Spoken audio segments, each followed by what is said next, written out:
tanggal 14 Agustus 1945, Kaisar Hirohito memberitakan penghentian permusuhan terhadap sekutu. Setelah sebelumnya, yaitu pada tanggal 6 dan 9 Agustus 1945, sekutu menjatuhkan bom atom di kota Hiroshima dan Nagasaki. Berita tentang gencatan senjata yang dilakukan oleh Jepang ini disiarkan di radio Jepang dari Tokyo. Ternyata siaran tersebut tertangkap di Indonesia dan Sultan Syahrir mendengarnya. Apakah kalian sudah mendengar berita tentang Jepang? Belum, Bung. Benarkah itu? Apa yang terjadi dengan Jepang? Dari yang kudengar, sekutu telah menjatuhkan bom di kota Hiroshima dan Nagasaki. Oleh sebab itulah Jepang melakukan gencatan senjata. Kalau begitu, kita harus segera memproklamirkan kemerdekaan. Benar itu. Jepang sudah ada wewenang lagi di negeri kita. Kita harus memanfaatkan momen ini.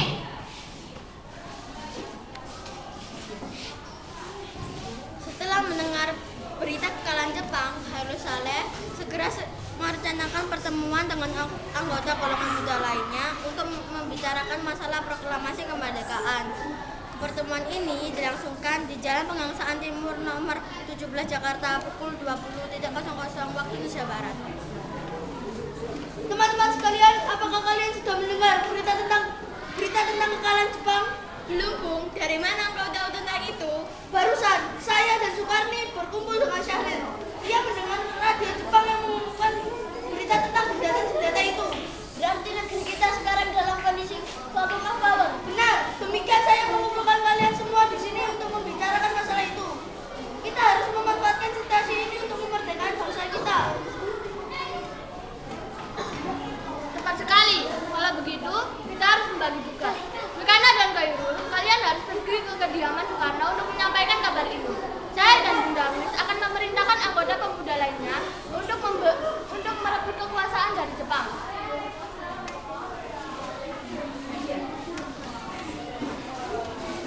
Kediaman Soekarno, Jalan Pegangsaan Timur nomor 56 Jakarta pukul 22.00 waktu Indonesia Barat. Terjadi perdebatan serius antara golongan pemuda dengan Soekarno.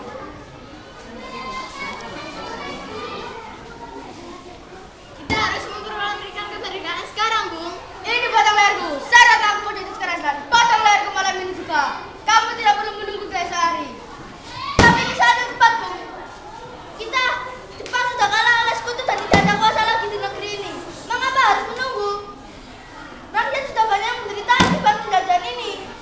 Jepang adalah mesin silam. Belum lagi kita harus menghadapi Belanda yang hendak kembali berkuasa di negeri ini.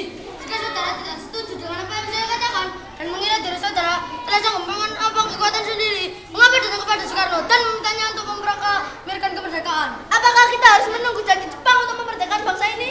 Kita bisa, Bung. Kita harus bangkit dan memproklamirkan kemerdekaan. Jepang bahkan telah kalah, mengapa harus menunggu janji manis itu? Jepang bahkan telah kalah dalam perang sucinya. Kekuatan segelintir ini tak akan mempengaruhi armada perang milik Jepang. Coba kau perlihatkan padaku mana kekuatan yang disebut dengan itu. Apa tidak akan untuk menyelamatkan wanita dan anak-anak jika ternyata terjadi pertumpahan darah? Coba bayangkan bagaimana kita akan tegak ada kekuatan sendiri. Tapi semakin cepat kita memproklamasikan kemerdekaan, akan semakin cepat pula kita mengakhiri penderitaan yang sudah ditanggung selama ini. Inilah yang sudah ditunggu bangsa kita, Bung. Baiklah, tapi berikan kami waktu untuk berhening sebentar.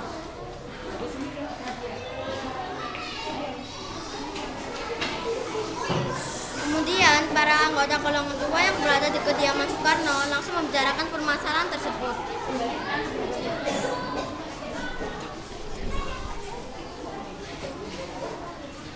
Bagaimana nih para pemuda menuntut untuk segera memproklamasikan kemerdekaan? Tapi kita tidak boleh gegabah, Bu. Kita butuh waktu untuk mempersiapkan semuanya dengan matang agar tidak terjadi sesuatu yang tidak diinginkan. Saya setuju. Menurut saya yang penting sekarang adalah menghadapi sekutu yang hendak berniat kembali berkuasa di negeri ini. Selain itu, masalah kemerdekaan sebaiknya dibicarakan lagi dalam sidang PPKI 18 Agustus mendatang. Lalu bagaimana dengan pendapat golongan muda? Atau kita biarkan saja? Ya, lagi pula mereka masih muda, pemikiran mereka terlalu pendek. Kita harus melihat ke depan, mempersiapkannya dengan matang. Kalau tidak, bagaimana nanti jika semuanya berantakan? Baiklah, Bung, berarti kita semua sudah sepakat.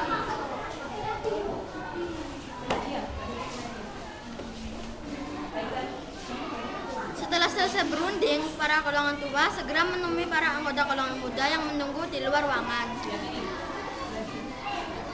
Setelah kami berunding tadi, kami memutuskan untuk tidak tergesa-gesa mengenai hal proklamasi kemerdekaan. Hal ini masih dibicarakan lagi dalam sidang PPKI. 2, 1. Dipulihkan Soekarno dan Muhammad Hatta oleh para pemuda. Dengan berat hati mendengar keputusan tersebut, para pemuda pun meninggalkan kediaman Soekarno. Tetapi mereka tidak putus asa. Mereka pun menyusun strategi bagaimana membujuk Soekarno dan Muhammad Hatta untuk memproklamasikan kemerdekaan sesegera mungkin. Akhirnya, mereka memutuskan untuk mengasingkan kedua tokoh itu ke Rengas Dengklok agar terhindar dari desakan pemuda dan pengaruh Jepang di Jakarta. Tanggal 16 Agustus 1945, pukul 04.00 waktu Indonesia Barat, kediaman Soekarno. Assalamualaikum. Waalaikumsalam. Ada apa saudara datang pagi? Kami bermaksud membawa Anda dan Soekarno untuk ikut kami ke tempat pengasingan. Tempat pengasingan, apa yang saudara maksudkan? Ya, kami akan membawa kalian ke sikap yang terhindar dari ancaman bentrok antara rakyat dan Jepang. Baiklah, kami akan ikut. Sebaiknya Fatmawati dan anak Anda turut serta, Bu, untuk menjamin keselamatan mereka. Baiklah, saya akan mengajak mereka.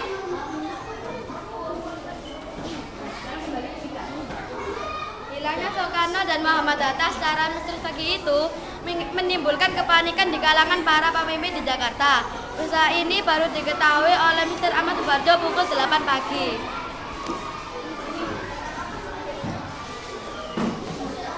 Apakah saudara tahu keberadaan Soekarno dan Bung Hatta? Maaf, saya tidak tahu, Bung. Katakanlah kepadaku di mana mereka sekarang, dan aku akan menjamin keselamatan mereka ketika kembali ke Jakarta, dan aku akan menjamin kemerdekaan untuk kalian esok harinya. Dan kalau Anda bersemangat itu, Bung. Kau bisa percaya padaku, nak. Baiklah, kami akan menunjukkan temannya di Rengas Dengklok. Hei, nak, tolong antarkan kami ke Rengas Dengklok. Maaf saya Pak, kalau begitu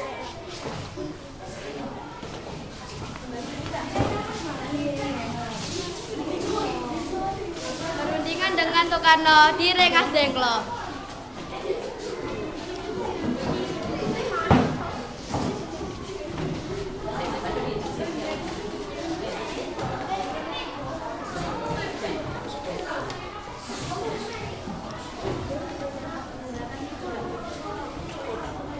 Pendapat itu benar. Jelaskan sekarang. Nah, jelaskan sekarang. Mengapa saudara sekalian membawa kami ke sini? Maafkan kelancangan kami, Bu. Ini demi keselamatan Anda. Kami ingin membicarakan tentang masalah proklamasi kembali. Bukankah tempoh hari sudah kami katakan kepada kalian, masalah kemerdekaan masih akan dibicarakan dalam sidang PPKI? Memang benar adanya, tetapi kami semua berpendapat mengapa menunggu hasil sidang PPKI. Kalau kita bisa bergerak dengan kuat sendiri, PPKI itu punya Jepang, Bung. Kami ingin memproklamasikan kemerdekaan tanpa ada campur tangan dari Jepang. Pendapat itu benar, namun kita masih terlalu dini untuk memproklamasikan kemerdekaan. Selain itu, kita belum membutuhkan bantuan dari Jepang untuk merdeka. Bagaimana bila perkataan Jepang tentang kemerdekaan kita adalah jantung manis belaka? Apa yang akan Anda lakukan? Apakah akan selamanya menunggu janji itu, Bu? Kita harus memproklamasikan kemerdekaan sekarang juga. Demi rakyat Indonesia yang bertahun-tahun terbelenggu oleh penjajahan di tanah air mereka sendiri. Mereka bangga dan sekarang saatnya.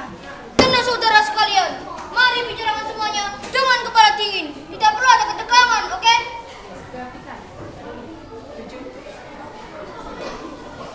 Jo dan Kusinggi membawa Soekarno dan Muhammad Hatta menjauh dari perdebatan itu.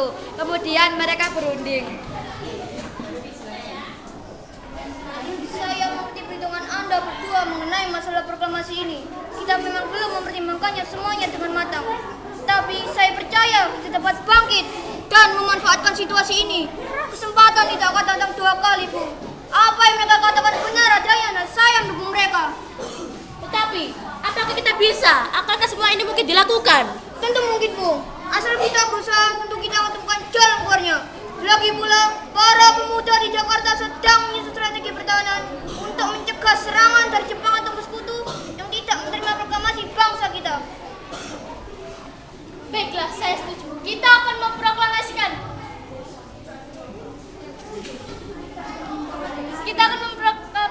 kemerdekaan tanpa hanya campur tangan Jepang. Pada pukul 17.30 waktu Indonesia Barat, rombongan dari Jakarta tiba di Rengas Dengklok untuk menjemput Soekarno dan Muhammad Hatta. Syukurlah kalian semua baik-baik saja. Jadi bagaimana keputusannya? Kami setuju kemerdekaan akan dilaksanakan tanpa campur tangan Jepang. Lalu kapan kita akan melaksanakannya? Menurut saya bagaimana jika besok pasukan pemuda di Jakarta sudah bersiap? Jika mungkin, ya kita akan melaksanakannya esok pagi.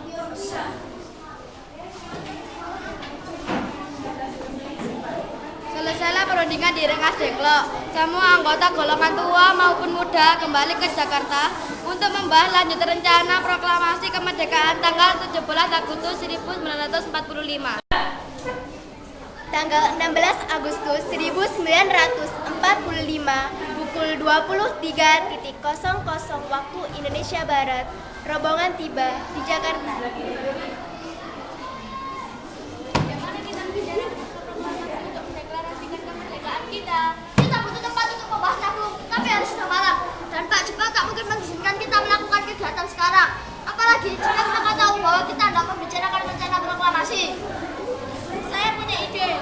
Kita akan menjadi rumah perwira Jepang, Laksamana Maeda.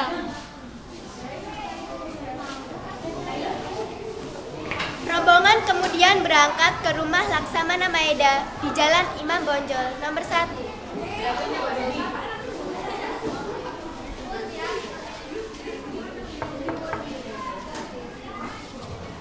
Selamat malam. Ada apa, Bu? Maaf menunggu Anda malam-malam begini. Kami perlu tempat untuk membicarakan rencana kemerdekaan yang akan dilangsungkan esok hari. Benarkah itu? Kalau begitu masuklah.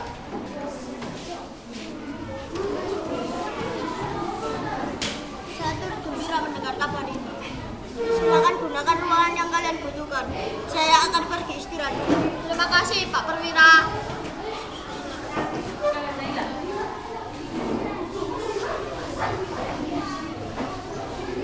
Perumusan teks proklamasi dilakukan di rumah makan Maeda. 3 eksponen pemuda yaitu Sukarni, Sudiro, dan BM Dia menyaksikan Soekarno, Muhammad Hatta, dan Mr. Ahmad Subarjo membahas perumusan naskah proklamasi. Acara perumusan naskah proklamasi berjalan lancar. Tidak ditemukan kesulitan untuk menemukan rumusan yang tepat. Sebagai hasil pembicaraan mereka bertiga, diperolehlah rumusan yang ditulis tangan oleh Soekarno. Pada tanggal 17 Agustus 1945, pukul 04.00 waktu Indonesia Barat, dibacakanlah rumusan naskah proklamasi untuk yang pertama kalinya di depan para hadirin yang berada di rumah Maeda yang langsung disetujui. Namun, kemudian timbullah persoalan tentang siapa saja yang akan menandatangani naskah proklamasi. Saya sebaiknya naskah ini harus ditandatangani oleh anggota PPKI. Memang kenapa? Lantas siapa yang menandatanganinya? PPKI kan lembaga bentukan Jepang. Kita sudah sepakat untuk melaksanakan proklamasi tanpa campur tangan Jepang. Oh benar nak, bagaimana ini Bung? Adakah dari kalian punya pendapat untuk menyelesaikan masalah ini? Bagaimana jika naskah ini ditandatangani oleh para hadirin yang saat ini? Seperti Amerika ketika menulis teks deklarasinya. Jangan, kita tidak perlu meniru, kita harus berbeda dari bangsa lain. Lalu bagaimana Bung Karno? Karena ini semua berkat jasa-jasa Indonesia. Berarti atas nama bangsa Indonesia. Saya setuju dan saya punya usul yang menulis teks cukup dorong saja, yaitu Anda dan Bung Hatta sebagai wakil dari bangsa Indonesia. Bagaimana? Usul yang bagus. Bagaimana hadirin? Kami setuju.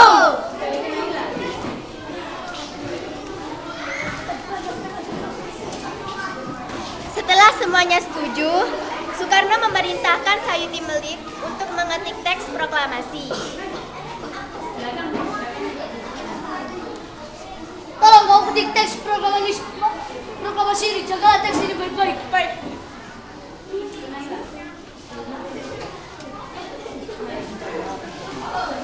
Sayuti Melik pun mengetik teks tersebut. Semua persiapan proklamasi rampung pada pukul 04.30 waktu Indonesia Barat. Lalu, semua hadirin pulang ke rumah masing-masing dengan perasaan gembira. Kemudian, para pemuda mengirimkan kurir-kurir untuk menyampaikan bahwa saat proklamasi telah tiba. Mereka juga mengatur pamflet ke penjuru Jakarta dan sekitarnya.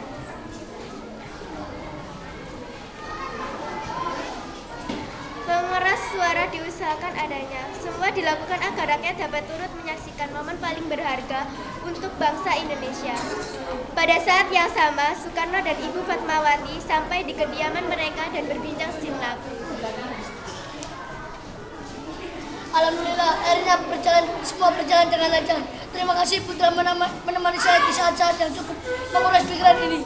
Iya, terima kasih Gusti Allah yang telah memberikan jalan pada bangsa kita untuk memproklamasikan kemerdekaan. Oh iya Pak, apakah kalian sudah merencanakan bagaimana proklamasi besok akan berlangsung? Sudah, kita akan melaksanakan upacara bendera yang nantinya akan diiringi lagu Indonesia Raya karya Bung Supratman. Bendera, lantas bagaimana? Ya ampun, Bapak Sumilo, Bapak. Kalau begitu, bagaimana jika ibu saja yang menjadi benderanya? Tapi ibu tidak punya kain Pak, kain yang ada hanya kain merah dan putih, apa tidak apa-apa? Tentu saja, warna merah dan putih memiliki makna yang bagus. Merah berarti keberadaan bangsa Indonesia melawan penjajah dan putih merupakan sejarah tinggi kita buatlah bendera yang sederhana.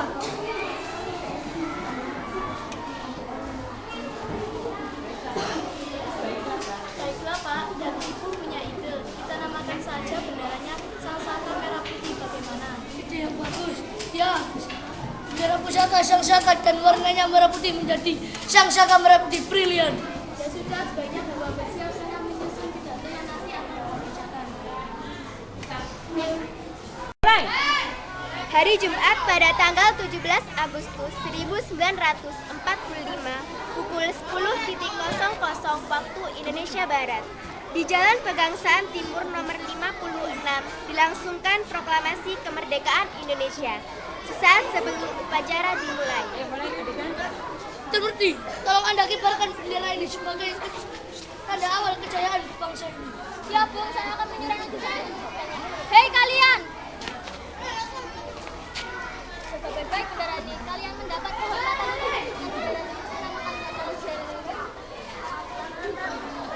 Siap, Komandan. Kami tak akan mengecewakan Anda.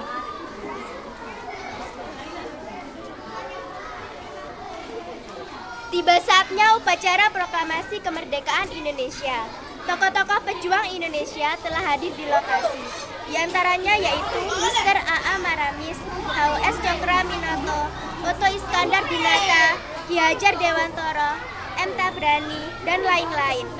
Suasana menjadi sangat hening. Soekarno dan Hatta dipersilahkan maju beberapa langkah dari tempatnya semula. Soekarno mendekati mikrofon dengan suaranya yang lantang dan mantap. Soekarno pun membacakan pidato pendahuluan sebelum beliau membacakan teks proklamasi.